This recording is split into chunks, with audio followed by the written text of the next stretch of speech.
By the late 1990s, Kodak was sitting on top of the photography world. It was the world leader in film-based photography, selling everything from high-end cameras to chemicals for developing films. If you had asked a Kodak executive then who they considered as competition, he would have dismissively listed others who were in the exact same business. Fujifilm, Sony, maybe Minolta. He would never have mentioned Nokia, or much less Apple, as competition. I mean, what do phone and PC makers have to do with cameras and capturing people's memories? But in the next 10 years, competition from phone-based digital cameras would decimate Kodak's business. As customers discovered, there was no need to carry a different device to take pictures, much less capture it on film and take it to a store for developing. The proud and esteemed Eastman Kodak company, which came out with its first camera in 1888, was brought to its knees in a short span of 10 years because its leaders couldn't see the wave of the future coming. The story of the spectacular crash of Kodak, repeated in countless business school case studies, is a cautionary tale for the pharmaceutical industry of today. If you were to ask the CEO of Pfizer to list out his competitors today, the answer would be other big pharma companies like J&J and Sanofi. Maybe he might say competition will come from generic drug companies like Teva or Dr. Reddy's. It's unlikely he would ever name an electronic device manufacturer or a big data analytics company. But that's exactly where the future competition to the pharmaceutical industry is emerging, through the field of digital therapeutics, or DX. Digital therapeutics tend to conjure up images of high-tech diagnostic and surgical machinery, like the ones made by GE and Medtronic. Although these would qualify, DX in the modern world encompasses much more, like the health apps that reside on the omnipresent smartphones, tracking our heart rate, blood pressure, daily calorie intake and burn rate.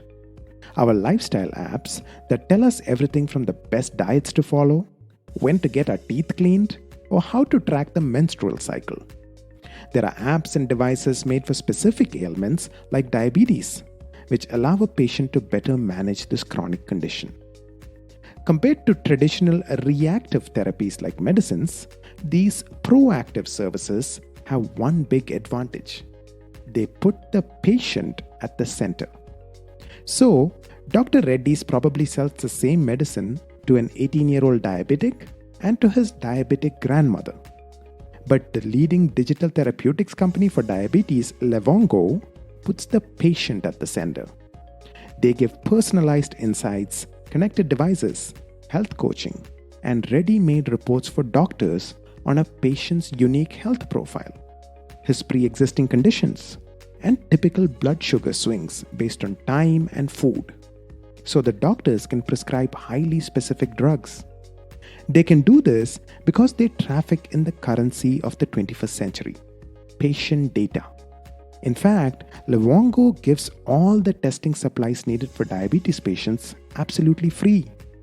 In return, they require that all patient data captured by those devices be incessantly uploaded to their cloud servers, where algorithms work out unique patient profiles based on the measurements and do big data analytics to see diabetes trends in a home, a street, or a community.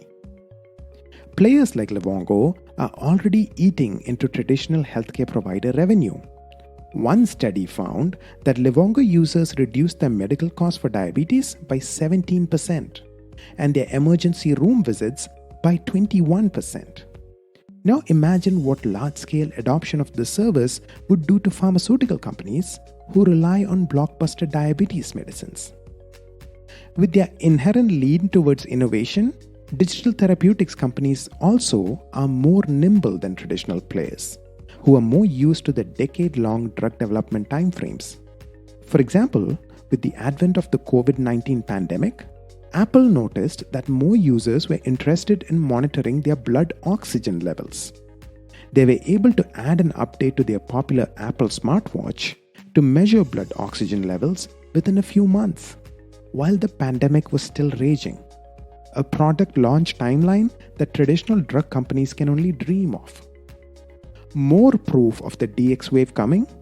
A cursory look at clinicaltrials.gov shows close to 60 ongoing trials testing out digital therapeutic products in therapeutic areas ranging from mental health, cardiovascular disease, oncology, and orthopedics. When it comes to healthcare, digital therapeutics is the future, and drug companies would do well to not repeat Kodak's mistakes.